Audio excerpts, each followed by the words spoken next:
Alright, so green-red, Arclight Phoenix. When you cast 3 or more spells at the beginning of your combat, you get to flip this back into play. So we've got Merchant of the Veil and Thrill of Possibility, as well as theoretically Risk Factor's Jumpstart to get this into the bin. We've got Once Upon a Time to help find it. This is also a free first spell to kind of get things kicked off. So you can theoretically floop this into play on the second turn, because you can turn 2, go Once Upon a Time, find it, go Merchant of the Veil, Lovestruck Beast, then that's 3 spells, then you flip it out. We got Lucky Clover, that says every you cast an adventure, instant, or sorcery spell, you can copy it and choose new targets. I'm not quite sure how I feel about Lucky Clover in this deck. Just because, like, these are our 3 adventure spells, and copying all of these effects are kind of medium overall. It's like, I'm not sure that, like, it's worth a card to double up any of these individual effects that we have. So, something else to think about while we play. Let's go ahead and dive on into a constructed event with this one and see how it goes. Does Clover copy count for... It does not count for Phoenix coming out of the graveyard. Copying a spell is not casting it, which is another. If it did count for that, I think it would be more reasonable, but it doesn't.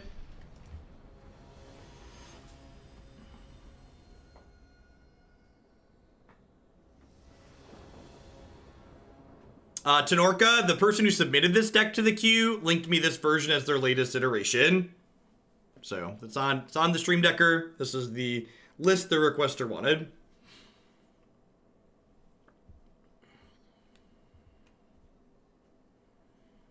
Yeah, but that's also not particularly great.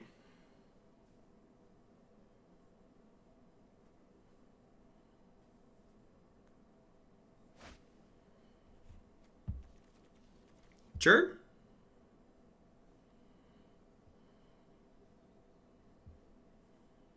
Yeah, I'm aware of how the card works, Fearburger.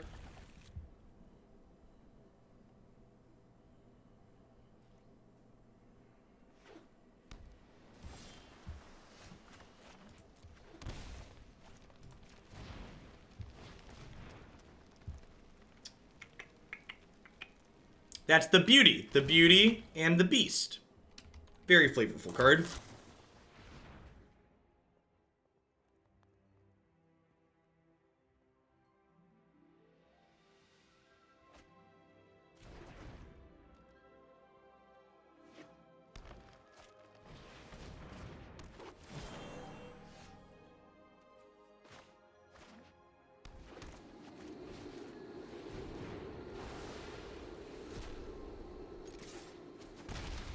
So, their Incubation Druid isn't a huge threat, but I kind of want to just use my mana there, because my mana is kind of spoken for the next few turns anyways, right?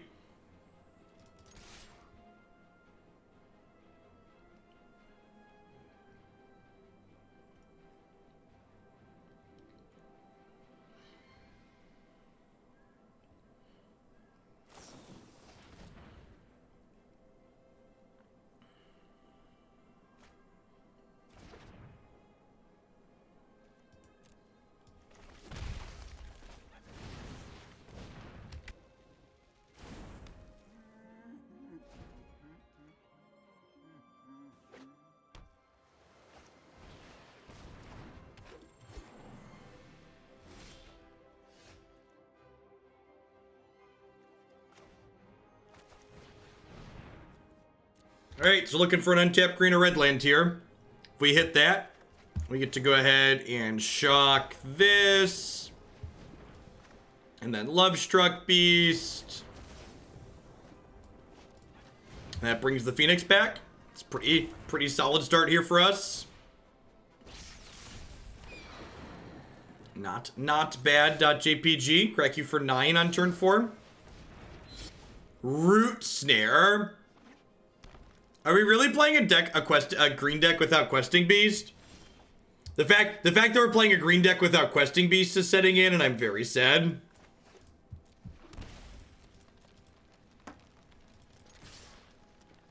Man, who registers Root Snare in this economy? Are you completely unaware of the fact that Questing Beast exists, opponent? Alright, good. No, there's 0 beasts in the 75, which is probably wrong. I don't know what they're doing, chat. They just, like, did a bunch of stuff and then died. I guess they had ramp creature. I'm gonna trim these lava coils. I'm gonna bring in Gruul Spellbreaker and a Shifting Ceratops, I guess. Just run them down.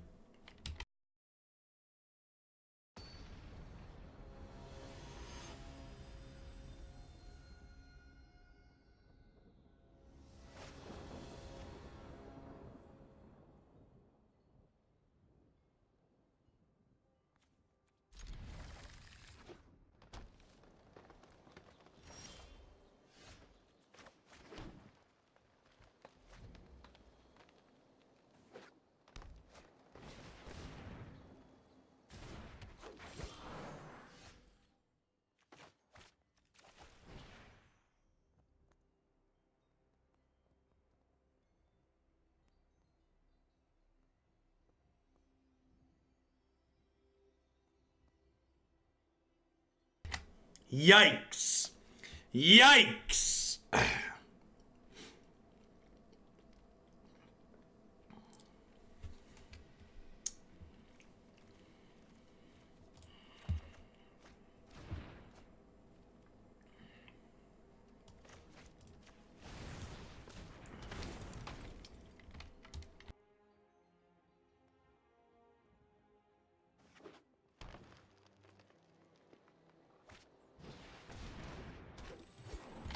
Chat's right.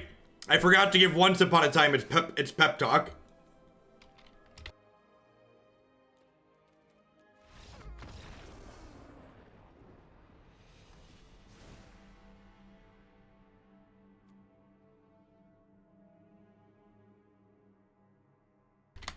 Bonecrusher does beat Fog, which is nice.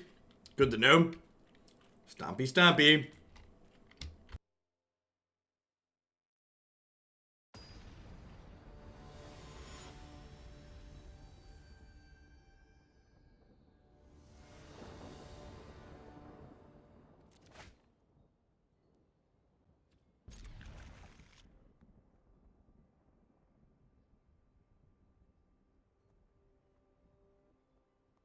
Hey, Jumping Jack. Thanks for the brand new Prime support. Welcome to Hoaglandia.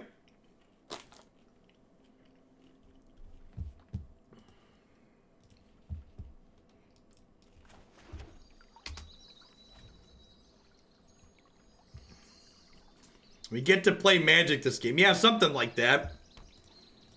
We get to see how Lucky Clover feels. Again, like, this is the thing about Lucky Clover. I kind of feel like the effects that I'm getting with Lucky Clover, like, aren't worth a card, right?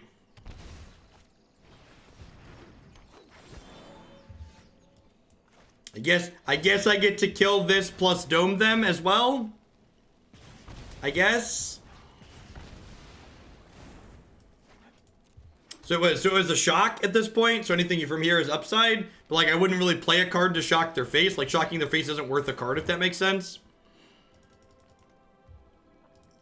Look at our doggo. He's got armor on. He's a good boy. Who's a good crash.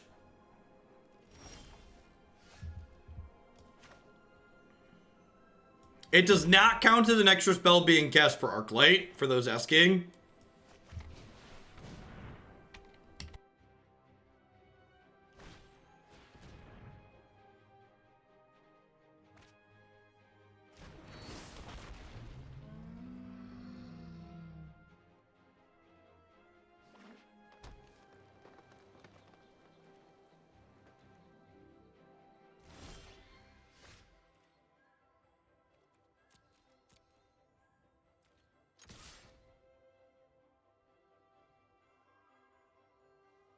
Yeah, when you're playing this with something like Murderous Rider, where, like, you're generating, like, actual card advantage with it, seems a lot more reasonable. Is Jund Adventure a real thing? A lot of other people making content seem to think so.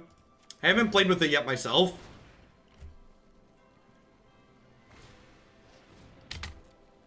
So we get an extra 1/1 here.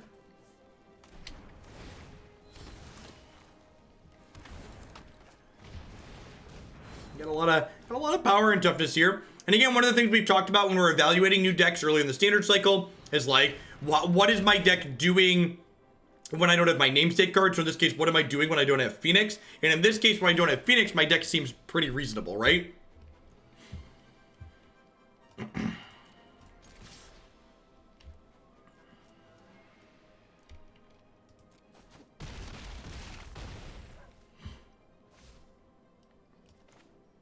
All right, if you're gonna twist my arm, I guess I'll draw 3.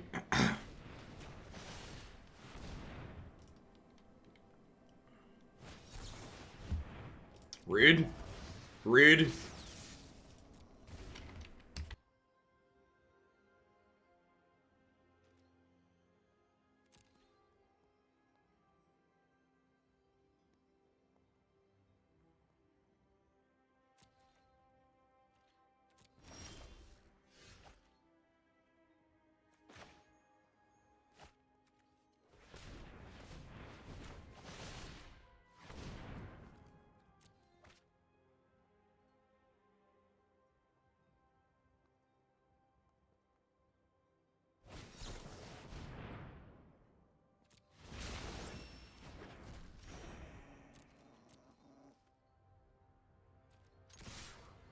All right, we could get fogged here, right? Yep. Absorb is in fact still legal. All right, I think I'm gonna shock this druid. Cut them off with some mana.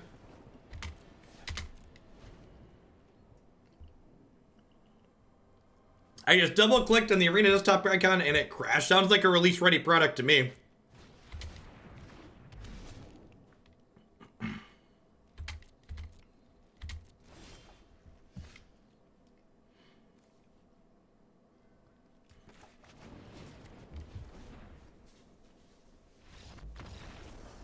So not quite sure what was going on there. Again, kind of looking forward to getting back on the ladder. The season restarts in 1 hour. We're still at 326, so the winning move with the ladder was to not play at all, which in my opinion means that the ladder needs to be reflected on and readjusted, because the correct answer being not playing Magic is a bad answer. What is the perfect 75? You know better, Greaseball. Thanks for the quarter of a year. Welcome back.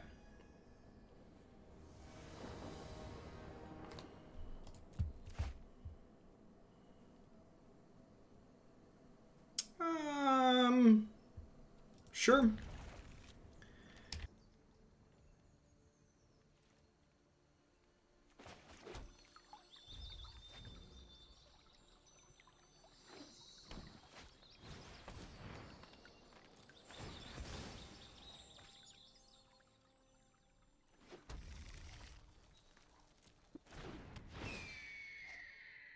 Having the ladder lose you rank from not playing is not an ideal solution, because those play patterns just discourage people, or that style of decision makes it so playing ladder matches later in the season is better than playing ladder matches earlier in the season, and you want matches to be weighted the same regardless of when they're played.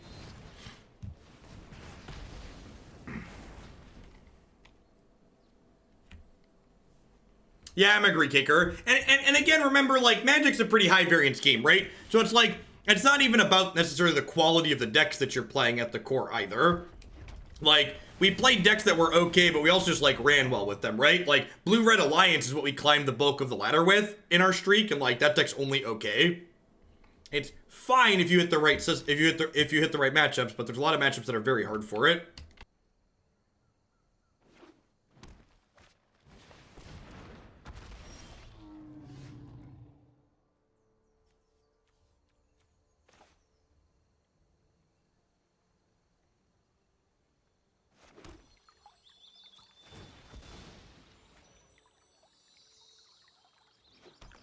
Alright, so we're gonna Beanstalk Giant, because that puts the land into play untapped. So we'll grab a mountain. And then we'll go Merchant, discard the bird. And we'll go shock your face, bring the bird into play. Hey, PRCO, thanks for the brand new Prime Support. Hope you're having an excellent Monday. Welcome to Hoaglandia.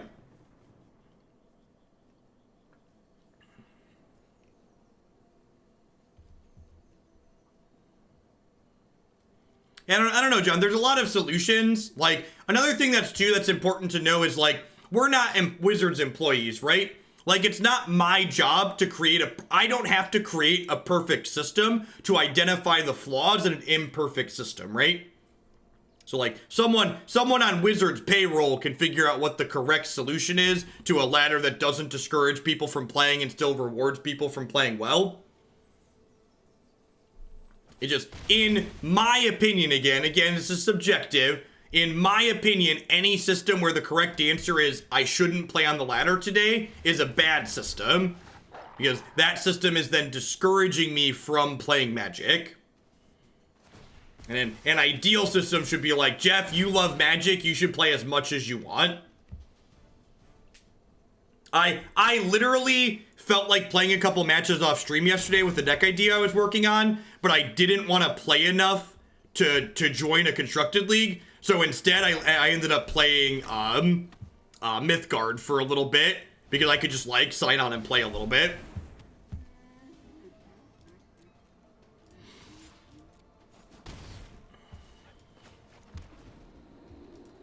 Oh gosh, Elusive. So you're saying they'd have to innovate? They'd have to do something creative and inventive that's different than what everybody else has ever done? Gosh, that would be terrible if they had to innovate.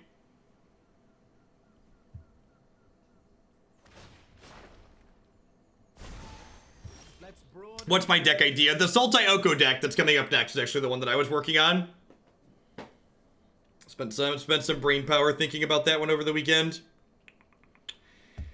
Castle Embereth here is about to be real good, huh?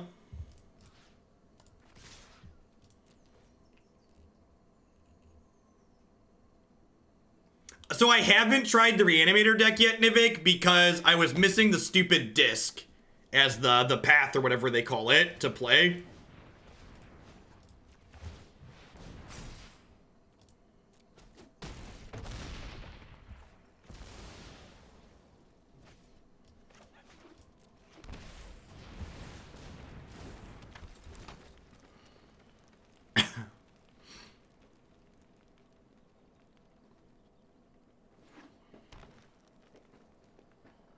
Alright, 3 lethal attackers on board. They do have the ability to make food and gain 3 though, so we've got that.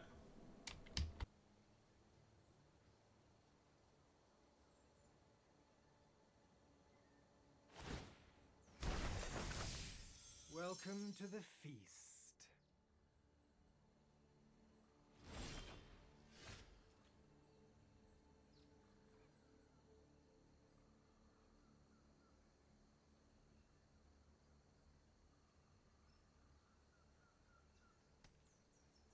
Huh?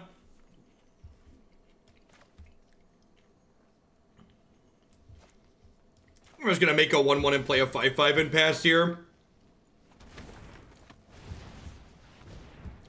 Thrill of Possibility here is an instant speed.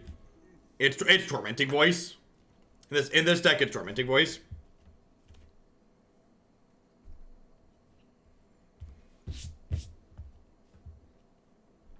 They're dead on board. Are they? Yeah, I guess with Castle, I do exactly 5, huh? Yeah, you're right. I was thinking they were... I forgot about the Castle buff.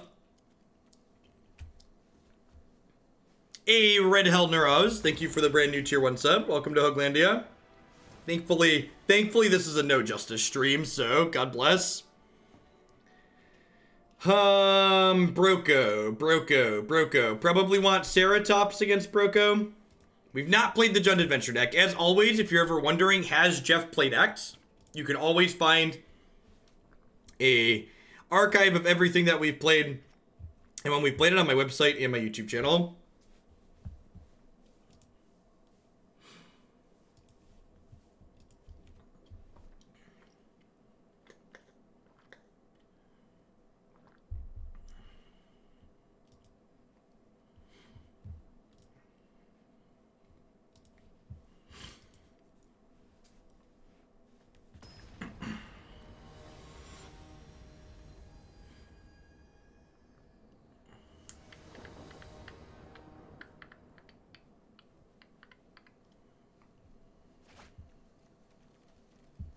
sure.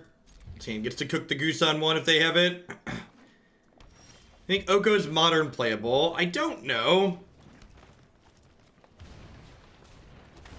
I feel like probably not. I think people are definitely going to play it in modern because that's how modern works. Like, people play mono terrible things in modern, but...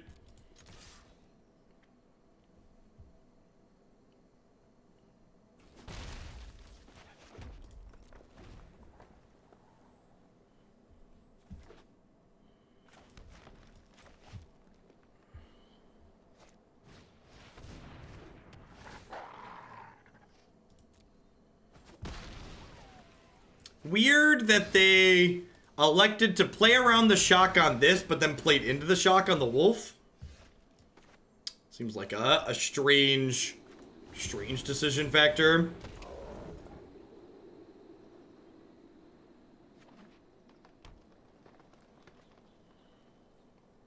We're big on teaching to fish here, Kirk. We enjoy helping those that help themselves. There's a good chance that if your question is something that you frequently ask on another Magic channel, there's a command or some other way to find that information automatically here. Because we're big on repeating as little as possible. Any card you haven't played with yet that you're excited to? I mean, you've played a lot. I think we've hit all the big ones at this point, Marty.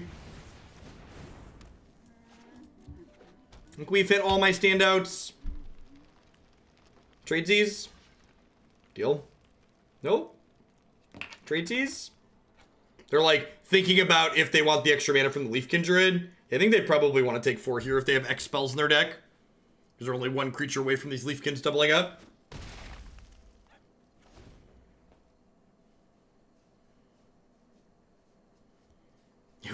Who wants to be MTG bot for the day and respond to our normal commands?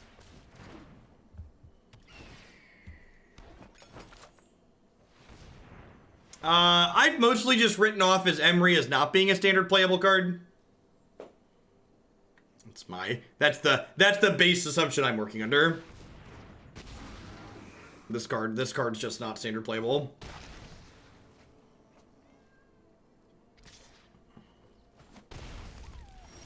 Emery had a ton of hype from who? Who hyped that card a ton would be my question.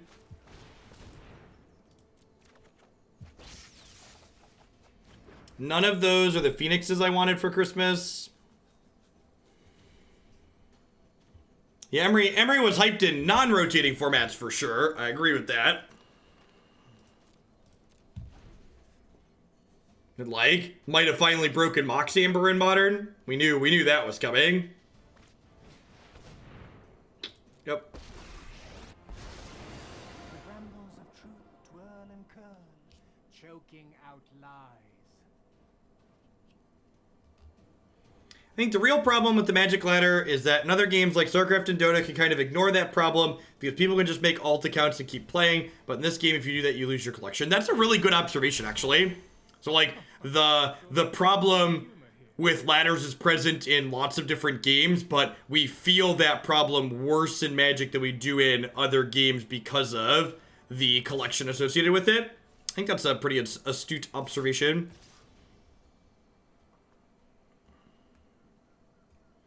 All right, so if they attack with these two, I'm going to go ahead and trade here.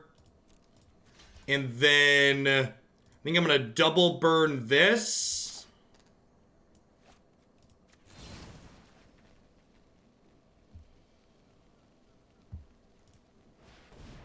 Another thing that I think is a difference in those games too is there's a little bit less of a risk in laddering close to the end of the season in a game that's more heavily skill-based than Magic. So because of the incredible amount of variance that's built into Magic, it makes it harder to like have that play at the end of the season without that risk, right?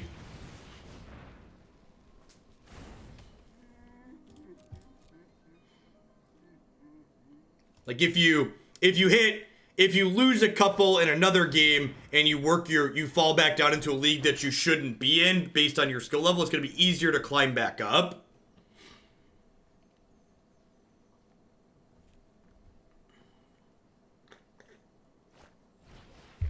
Yeah, there's some variance in team-based games in general, but much, much, much less than in a game like Magic.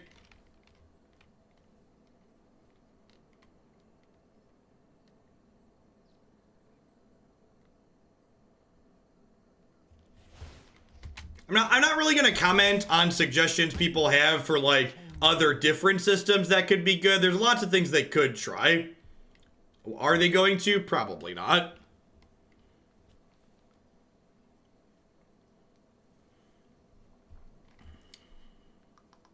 If they attack with this, I'm going to trade my 5/5 for it. So, like, trade my 5/5 for your 6/6, like, deal.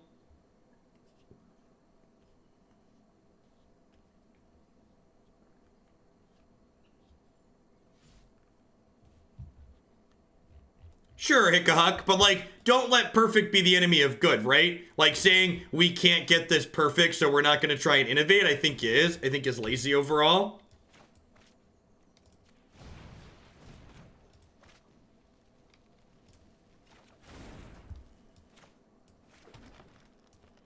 Like, I agree that getting it perfect is probably challenging. That doesn't mean you shouldn't try. I'm feeling pretty dead here, huh?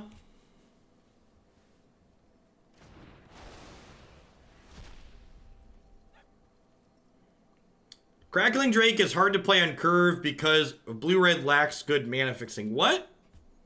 Math disagrees with you. Yeah, the problem here is that, like, my opponent has the Planeswalker generating sustained card advantage on this board, and we don't, right? So, like, they're accruing more advantage every turn, and we're only able to accrue whatever cards we draw.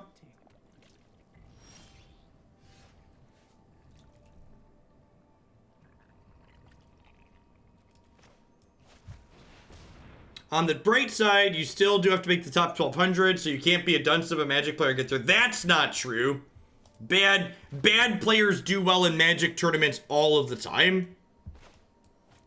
I'd like to point you towards any Magic tournament I've ever done well in. There seems to be this weird idea among people that, like, the only thing variance can do is cause good players to run poorly. Like, variance also does the inverse of that. Variance allows bad players to run well frequently. It's one of the big appeals to Magic as a game. Magic as a game is popular because any idiot like me can sit down against any Hall of Famer or MPL member and be like a 40% dog, right? Like, I have a real shot. Like, I'm close to a coin flip in a lot of instances. Mine is yours, and yours is mine.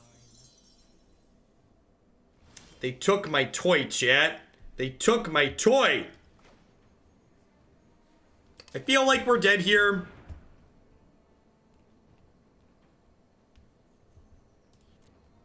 Yeah, we're just not beating, like, a 3/3 every turn.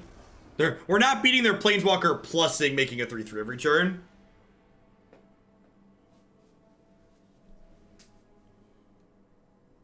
It wasn't humor. Listen, what constitutes humor is in the eye of the beholder. Is Oko the new 3-mana Teferi? I mean, the cards aren't really comparable. Like, what? I feel like anyone who's comparing Oko to 3-mana Teferi, like, doesn't understand on a fundamental level, like, what these cards do and why they're good. They're very, like, they're not comparable in any metric other than their mana cost. So 3-mana Teferi was never a card that I would describe as oppressive. Yeah, maybe you could say they both make you feel bad. Honestly, Oko's power level, in my opinion, is a lot higher than Teferi's power level. Something that we talked about on stream before was, like, how Nissa was a raw, powerful card, and Teferi was kind of frustrating because it, like, broke the rules of the game on a fundamental level, like, took away one of the best parts of Magic, playing at instant speed. And I definitely think Oko... I think Oko is probably a higher power level card than 3-mana Teferi is. 3-mana Teferi is more frustrating to play against, but I think from a power level perspective, Oko is definitely stronger.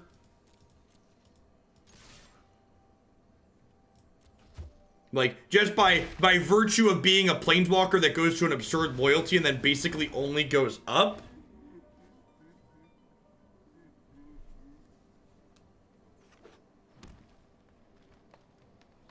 Thanks, C4. I often say in Magic there's no substitute for hard work. I'm definitely one of the harder working players out there. I put in the hours.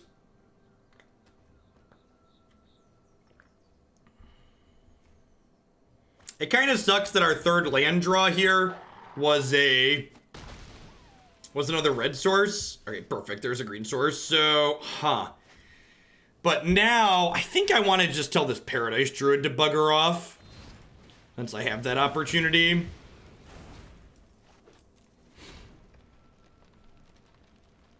What I do on this stream, and one of the reasons why I definitely think my content's become so successful, is what I like to refer to as the competitive casual.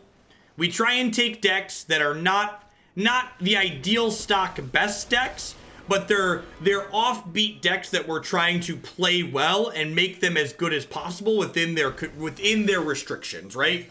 So within their self-imposed restrictions, we're looking to make these decks be ideal. And like, this is the other thing, like Oko plus this Wicked Wolf, like there are not a lot of good cards at Exile right now, right? Like this is basically just unwinnable. I can't attack through this. I can't take it off the board. I can't race because they're gaining an absurd amount of life if they want to every single turn. If I don't have a board presence to just go around this when it comes down, you just can't catch back up. And this card eliminates your board presence when it comes into play. This 3-card package, Gilded Goose, Oko, Wicked Wolf, that's something we've definitely talked about before. And though that 3-card combination is very, very good. Thanks for the 42 months, Justin Mack. Welcome back. It's a heck of a long time. I mean, Obnix's Cruelty deals with it for a very small window. Once they have 3 pieces of food, it no longer works. Which, if they have Broko out, they probably have food that's there to go. Murderous Rider, that doesn't answer an indestructible creature.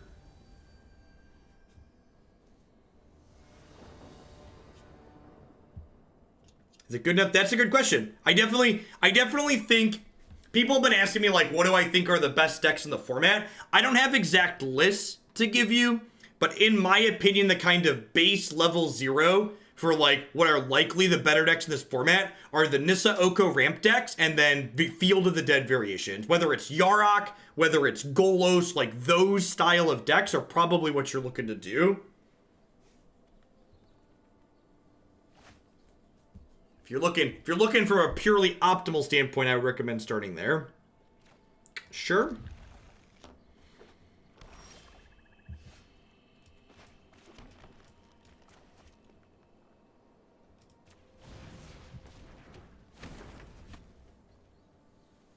There are a couple of different Reanimator decks in the deck queue on my website.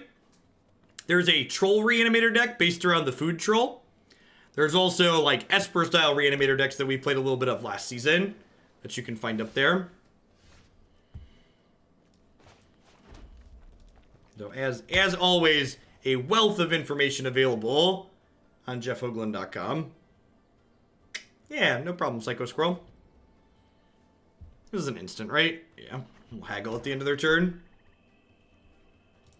I think Knights fares against the Rampy decks. I imagine you're fast enough a lot of the time. I don't know, though.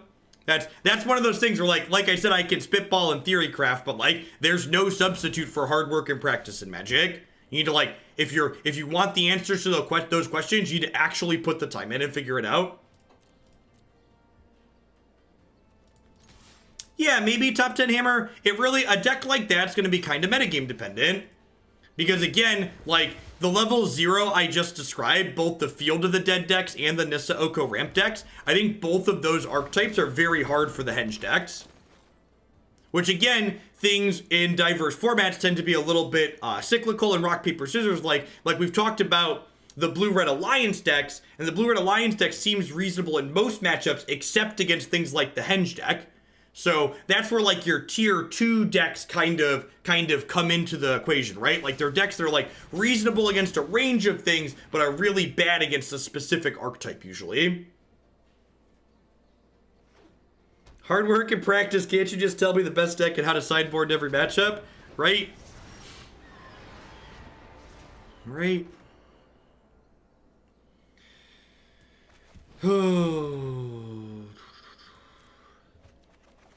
I have not seen any Arcbow decks yet that have tickled my fancy.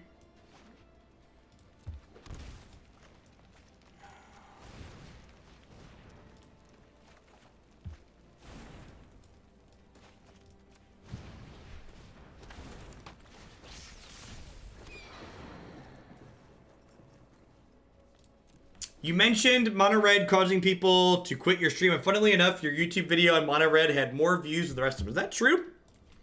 I'm gonna fact check that one.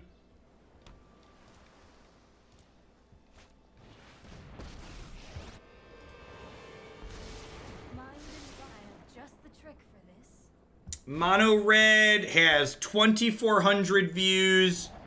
Black Red Knights has 3,200. Mardu Adventures has 4,000. Some of the other ones have like 23 and 2. It's about middle of the pack. It's about middle of the pack. It's more than some, but less than others.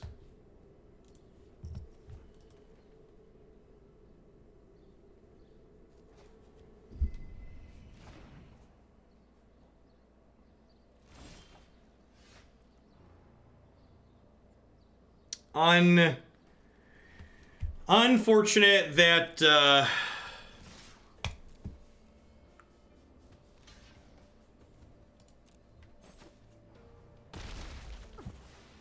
so we get to Lava Coil this, and then if they want to Impulse with Narset next turn, they have to go past their Kefnet, which is great. No, Adventures are creatures everywhere except the stack when they're currently being cast as an instant or sorcery. Jug, thanks for the brand new tier 1 sub. Welcome to Hoaglandia.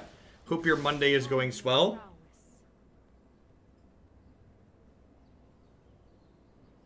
It was a fun set. If you want to see what I look like at the end of a 15-hour stream while playing Mono Red, you should watch the Mono Red video from Saturday. It was a fun video. So Marty, I'm pretty sure we haven't lost everything from the bot. I think the bot just had some kind of foobar. Hopefully all the info's not gone. We'll find out. Dan Bopes is looking into it.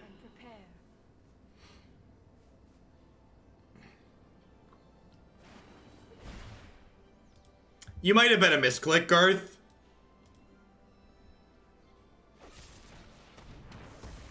Blake did it.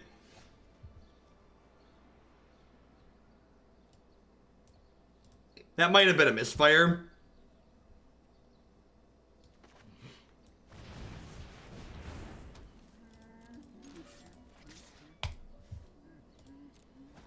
Man, Beauty is just like, but the dude, was that a main deck Noxious Grasp?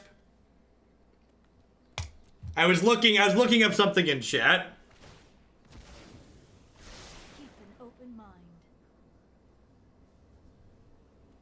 I don't know, top 10 hammer. So like, something to think about Embercleave too is like, if you're dropping Embercleave into play, you're probably in a pretty ideal spot anyways, just because you're like attacking with a bunch of stuff, if that makes sense. They hate Oko too, right?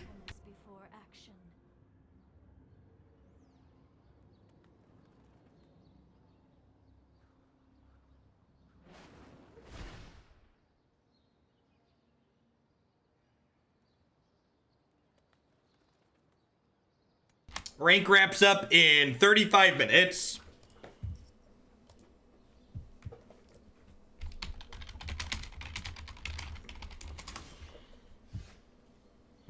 Ooh.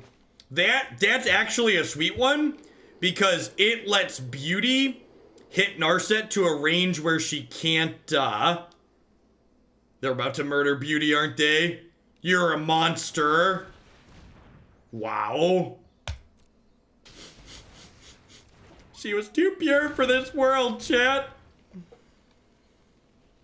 She was the belle of the ball.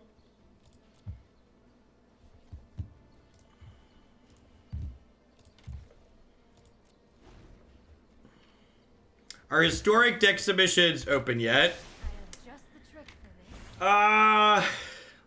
Let's say no, because I'm not 100% sure when we're starting them.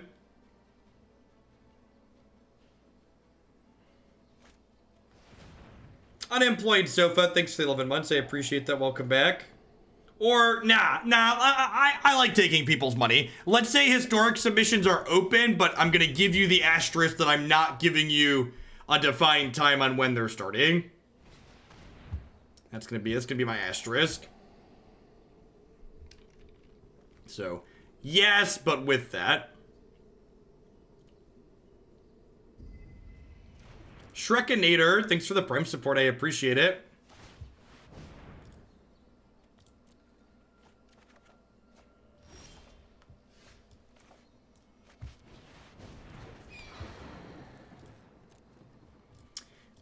Brawl, I'm not confident if I'm going to be playing or not. I'm not a huge fan of Magic as a best of one game. So, if I can fill the entirety of my time spent playing Arena with... If I can fill my Arena time with Historic and Standard, I'm going to stick to Historic and Standard.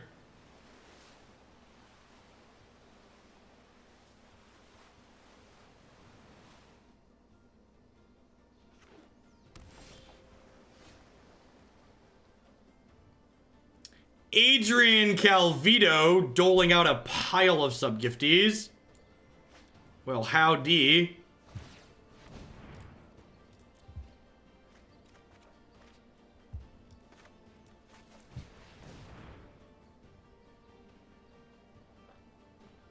Huh?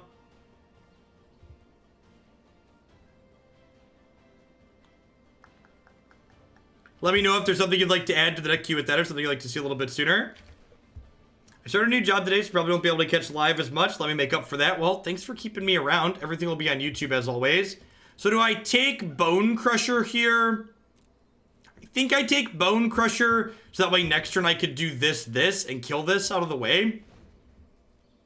X5s are real big. I think there's a Fry or two in the sideboard, hopefully. Hopefully there's a Fry or two in the sideboard. If we rip a 1-mana spell next turn, we get to get this Phoenix back as well, which would be nice.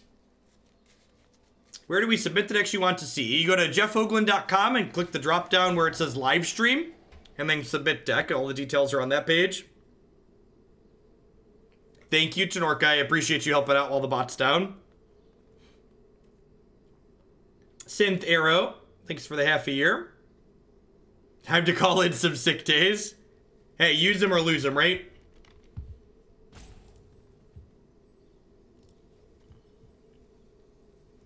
I mean, I assume they want to take Bonecrusher here, right? Because that's my threat.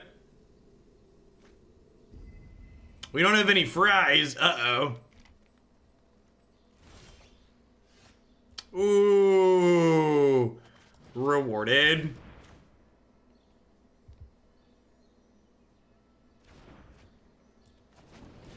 We showed popcorn yet today. We've not explicitly, actually. Wow, that was just cruel and unusual punishment. At least it wasn't a counterspell, right?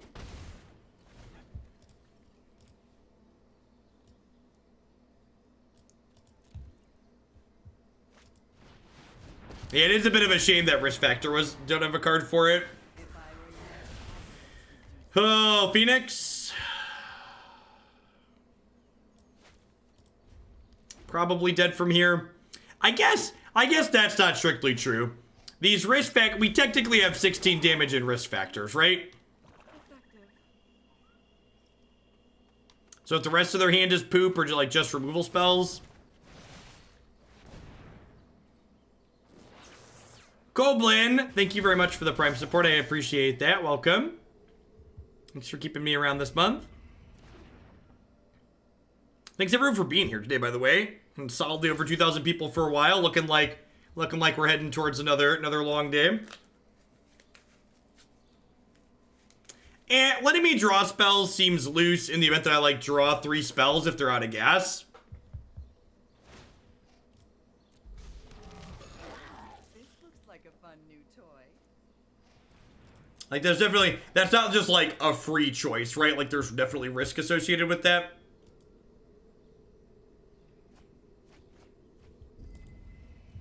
Man, they got a bunch of things to exile my Phoenixes, huh?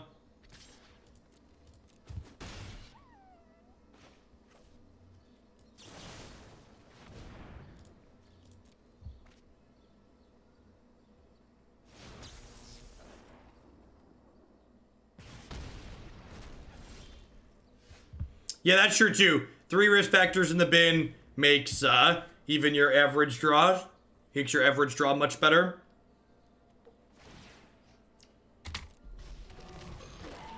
We have a plan, chat. Hey, well, thanks for taking the time to link those up, Koblin.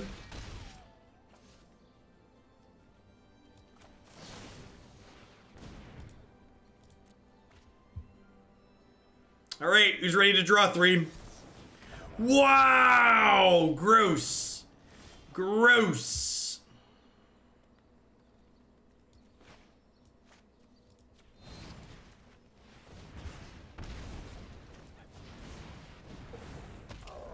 We tried so hard and got so far, but in the end, it doesn't even matter anymore. They like down tick here and draw 2 cards and kill my Bonecrusher. If they have more negates to draw 2, that doesn't seem like a terrible play.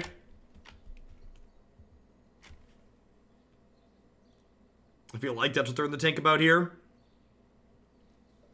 Because they can't spot remove this, right?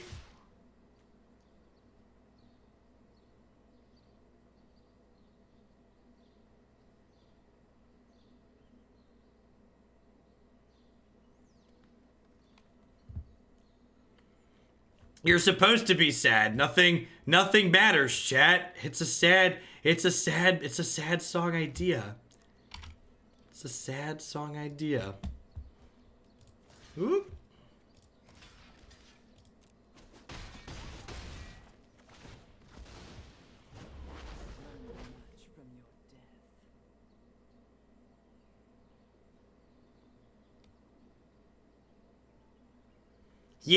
Yeah, Giant. All of the rare and mythic adventures are very, very good.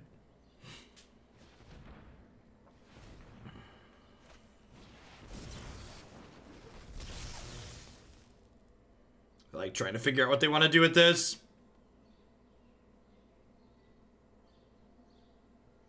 Would you like to draw 2 more? Yep.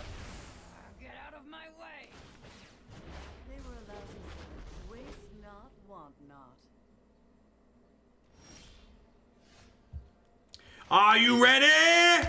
Bonecrusher's ready. No, don't negate him. Papi. All right. To join the Discord server, you need to link your Discord and your Twitch accounts using the desktop client. You'll have to do a Google search on how to do that today because the bot is currently down that has the instructions. Rise and shine.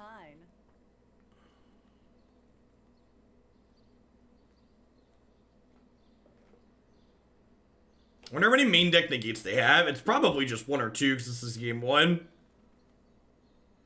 I bet the answer is not many.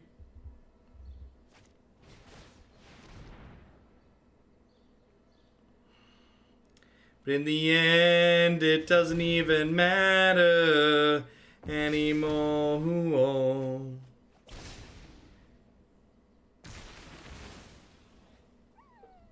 I believe we have died. I have a main deck Lava Coil. But I don't think we have outs from here, right? So we're gonna make another. No, they already made it 2/2. Yeah, maybe I have a Lava Coil.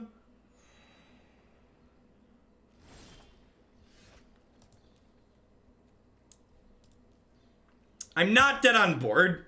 I'm gonna pass.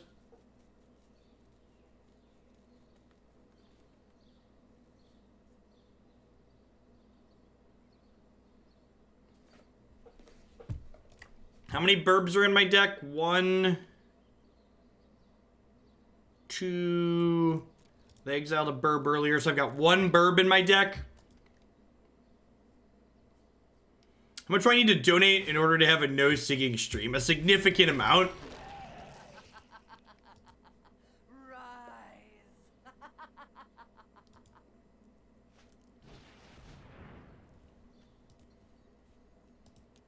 We have no outs. The door slams shut.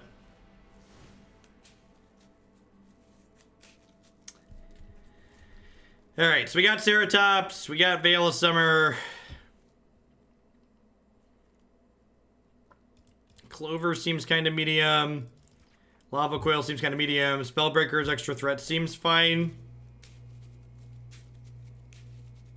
I wonder if I'm supposed to trim some Lovestruck Beast. Probably not. I'm just gonna trim Shock.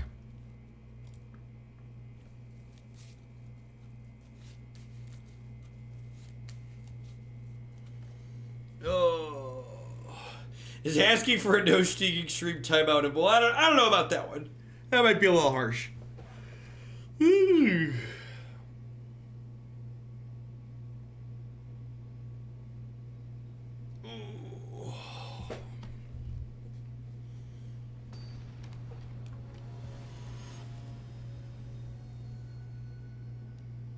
Yeah, it's looked neat, Nivik. I've seen some other people playing it. It seems interesting.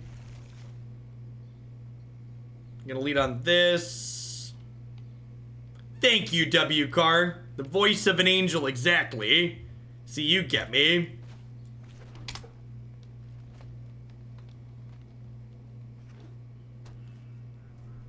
There's a lot of things that might be the strongest in the format. A lot of things that might be. Here's my first time being timed out without asking for it. I thought I was becoming a troll. Turns out I'm just fodder in the Hoaglandia army.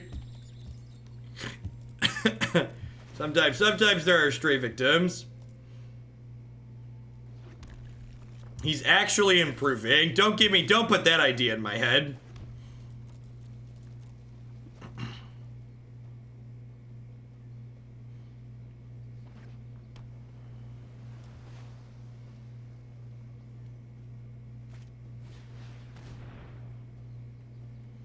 Oh no. Oh,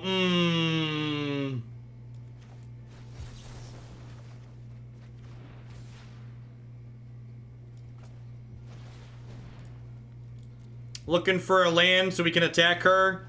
Sweet. I have practiced against many foes like you. Yep. Your prowess. Yep, definitely want to get Arclight down here. I think I might actually, since we drew Spellbreaker, draw Spellbreaker and slaughter this. Yeah, especially with Cruelty heads up here. Let's just do that. Yeah, Ninja's like a real celebrity though.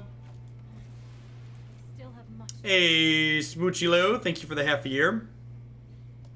We're like a D-list celebrity here at best. Although I was looking at a Twitch stats site page, and they estimated that I was in the top 0.5% of all Twitch streamers. So that's fun. Does that make us kind of a big deal?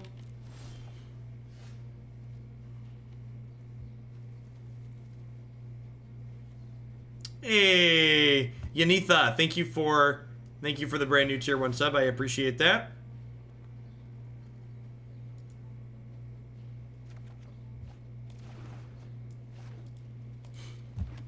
while a metric like that sounds kind of impressive, you have to remember that, like, yeah, exactly. Like, there are, like, literally millions of people who stream on Twitch, and a lot of them stream to basically no audience.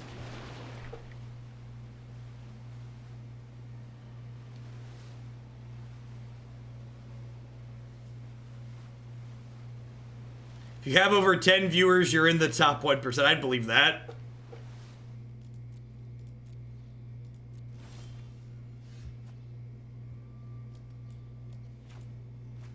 All right, Shifting Ceratops, get in there for one hit before you're brutally killed.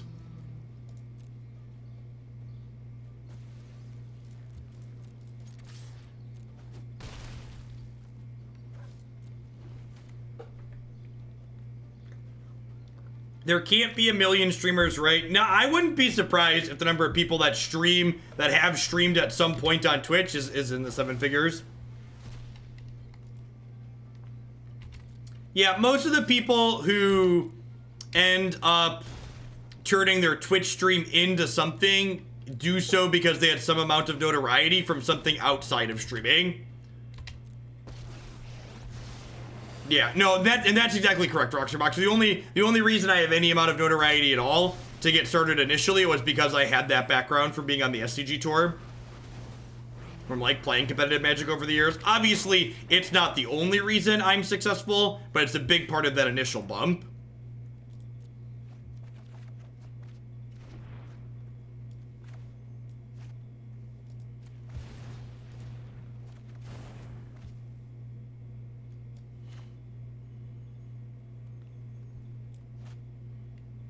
Hey, Ether Wild, thanks for the brand new tier 1 sub. Hope your day is going swell. That's 1, 2, 3, right? Let's get our friend back.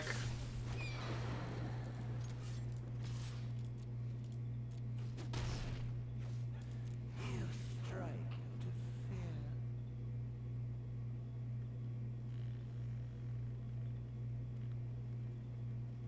That's probably one of my favorite decks of all time. Cool, right, Innistrad RTR standard was a true treat.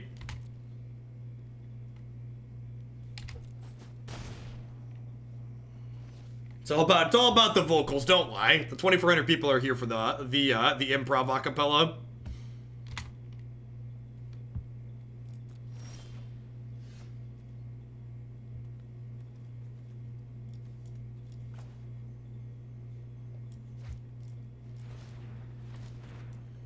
You know, it's funny, Twin, that you say that, because, like, it's definitely true that, like, any press is good press, right?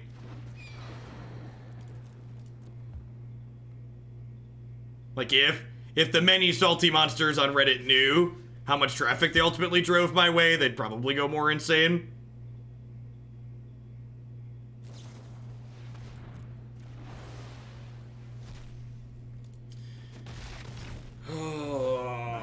Feeling pretty dead here. The lack of fries are good ways to take Cavalier and Keftin off the table, make this matchup feel pretty ill-suited.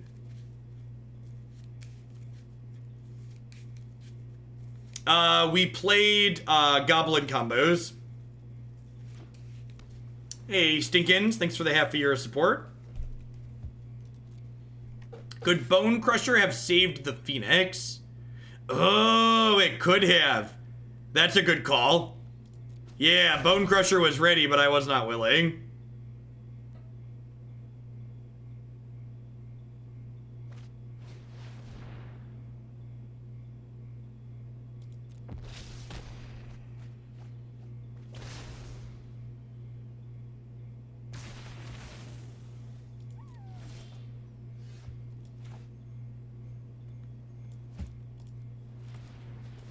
Three red spells in my hand. Let's leave an extra forest open.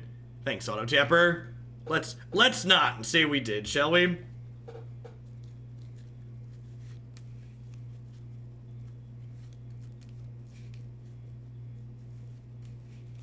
That Phoenix went to the graveyard, so there's no reason to kill it then. It's better to make people have strong opinions of you in business.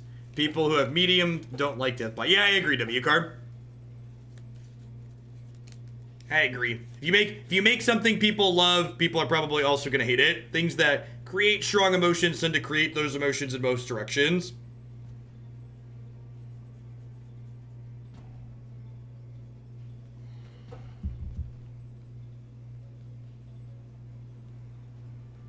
Had to shut down my debit card due to out-of-state charges at Pizza Hut.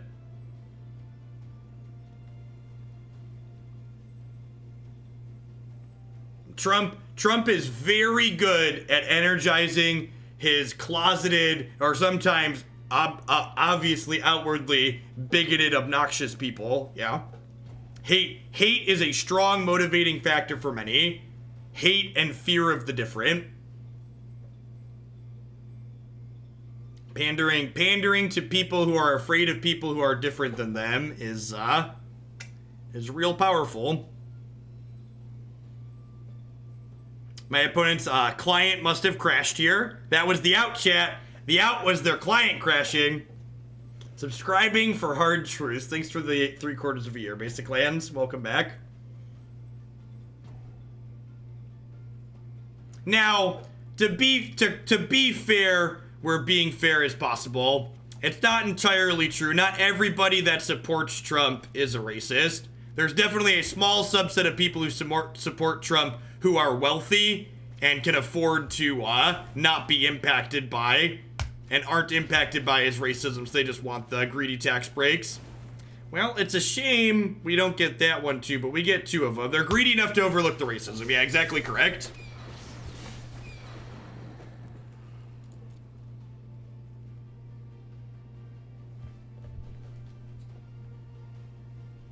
DNC announced debate 4 will only be one night. You just described my dad, yep.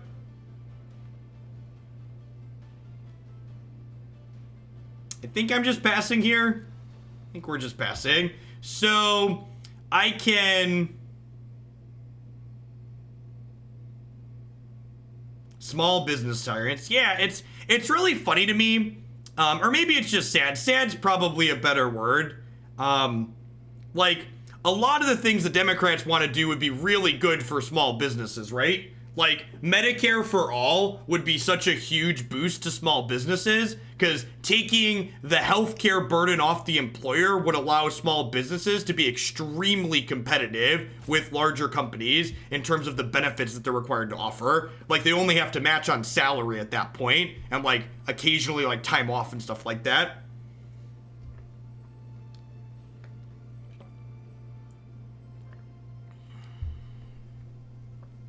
Yeah, I think my opponent crashed because they timed out last time. Yeah, well, that was the out, you know? Comcast / Arena being a potato is always an out. Yep. Down a game and in kind of a terrible position. Yep, yeah, exactly, Snorka.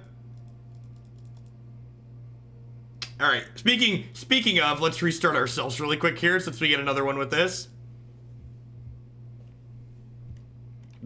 Victory. Which is, again, why we talk about don't focus on the match results of the decks we're playing with, focus on the details of what we're learning in the middle. Alright, 13 minutes left, 324, 12 minutes left. Yeah, look at that. Riding it out.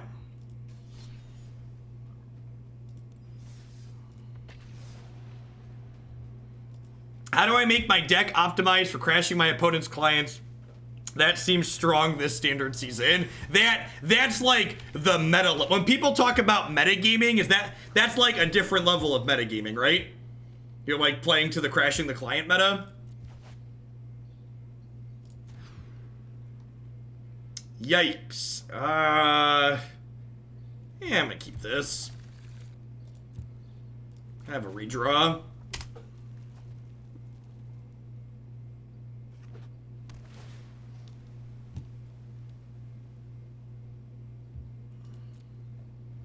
I went from Mythic top 500 last season to being hard stuck in gold this month. Any tips? You're probably someone who just doesn't do well, and unless you're talking about earlier this month too, but like there's a lot of people who just don't do well in new formats and like need to memorize play patterns a little bit and get used to things being settled. There are definitely Magic players who do well in established formats, and there's others that do better in new formats. Hey, thanks for the 3 months, Ace Crusher. Welcome back. Someone said the American dream is alive and well, it's just in Canada. Yikes.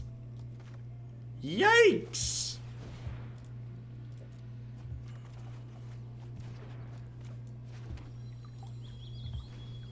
Unity's like Nickelback, Jin. Which am I? I tend to do better in new formats than developed formats. At least historically speaking, from my time spent traveling to play competitive Magic.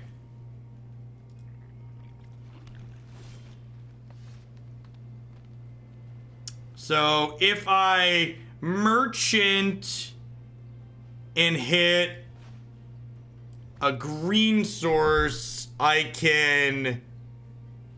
If I merchant hit any land, I get to get my Phoenix back, right?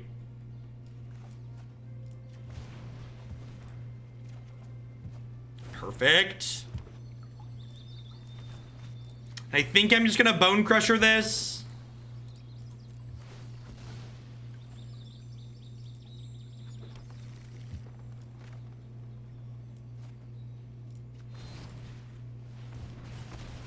Are you ready, chat? Bonecrusher's ready.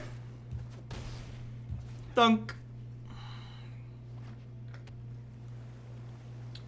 All right, is Mama home? Cavalier of Thorns. Man, that's big and rude. Woof. It's a big boy. It reaches up and it kills my pigeons, chat. It kills my pigeons.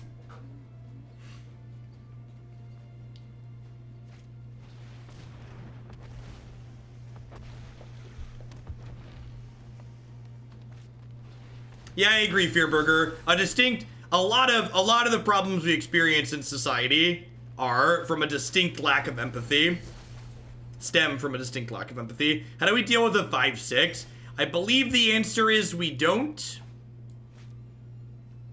All right, I guess I have Lava Coil plus Bonecrusher, huh? That's the answer. With our 2 cards combined. Maybe they have nothing left. That's what I have to hope for, at least, because if they have anything, we probably can't win.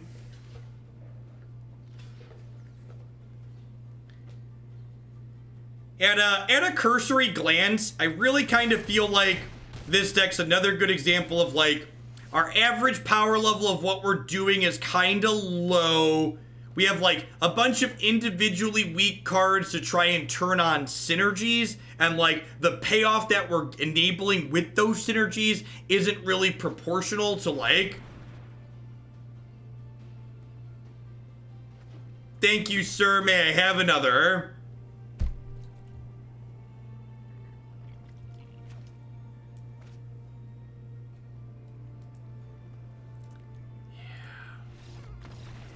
Yeah. Woof. Alright, I got Veil of Summer. I got Shifting Ceratops. I don't have anything to help me beat a 5/6.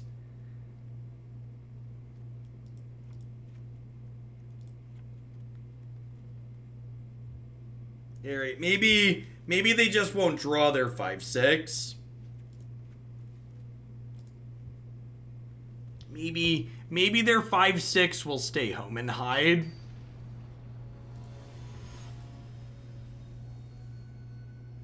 I love that the opponent went right over the top and explained that I can't go over the top. Yep, it was good. They were in tune to what we had going on here.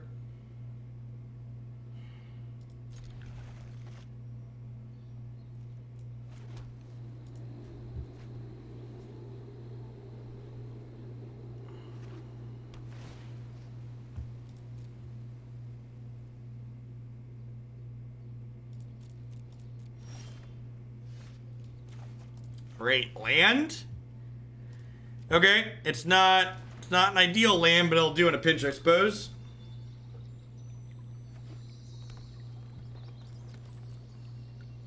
for an Oko package. So the Oko package, that's very good. So that's the Oko package, those not familiar, is Oko, the Goose, and Wicked Wolf.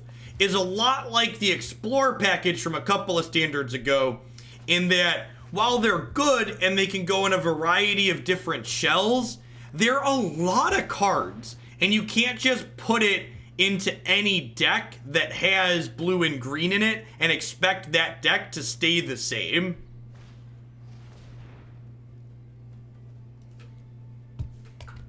All right, I'm done. I'm done. All right. We hit 2 and 2 because we managed to have someone disconnected lose. Yeah, just to re-summarize what we already said, this one felt like a bit of a miss for me. The ultimate power level of like cards like Merchant of the Veil and Thrill of Possibility and like Lucky Clover and Risk Factor, like we didn't have strong synergies together, and like when everything came together and things were going ideally for us, things still weren't that good. So this one was a bit of a miss for me overall. We're gonna roll on. Speaking of the Oko package, we are gonna roll on into, this is a deck I was thinking about over the weekend that I'm excited to try today. We're gonna go ahead and take a quick ad break so I can grab a snack before we do that, but don't go anywhere, folks. We got another